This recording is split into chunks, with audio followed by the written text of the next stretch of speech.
I just finished watching the final season slash finale of Attack on Titan, and I gotta say, it blew my mind. So this goes without saying, but this will have immense spoilers for the entirety of the show. So if you haven't already watched the ending, I recommend going on Crunchyroll and watching it. Unfortunately, it's in Japanese, so you watch the dubbed version if you're going to watch the ending. Additionally, because I'm not too nuanced in the rules for broadcasting shows screenplay on screen, and last time I had to worry about all this copyright claims issues, I will just be using World of Warcraft gameplay. My apologies. Now, the ending to Attack on Titan was incredibly deep and it hit very hard. My wife and I both felt immense emotional impact, even from the first 20 to 30 minutes of the first hour-long episode. By the ending, both of us were left with this very sad acceptance of how the show ended. I think it was ended very well. I actually really enjoyed the ending, even if it was a very bitter pill to swallow. I think it's the ending that made the most sense. Now, all of that aside, this video is actually going to be talking more about how the show gradually hints at this being the ending, even from as far back as the very first episode. So, the name of the first episode is To You, 2,000 Years in the Future.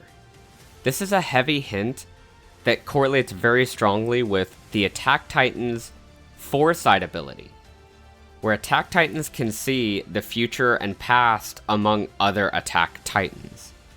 This shows itself very well when Eren Yeager is actually talking with his dad, and you see Zeke sort of having these conversations with Eren with his dad because of their connection. It also powerfully alludes to the Founding Titans' ability to simultaneously see all of the future and all of the past at the same time, while also looking into all of the different Eldians and their experiences due to their very strong connection from the paths. So what does this tell us about how we could have seen the ending coming based off of some of this information as we watch the show more?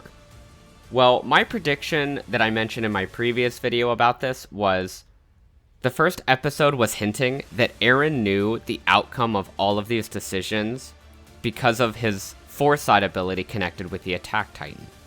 I didn't necessarily account for the Founder's ability to sort of see from the past to the future. However, the theory still ends up being correct regardless of taking that into account, because Eren's decision seemed very well led by something more important than him.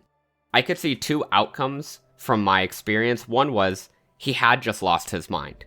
He'd fallen into nihilism, had given up on all of the hopes of humanity, and decided, well, to hell with the world, I'm just going to kill everyone. I felt that seemed a little bit more astray from Eren as a character and as a person. Whereas it felt like he had this overarching goal, ideal, plan, and purpose, which is something that very largely encapsulates him as a person throughout every season of the show's existence. So to me, it made sense that whatever reason he was doing what he was doing, this was large in part something bigger than him.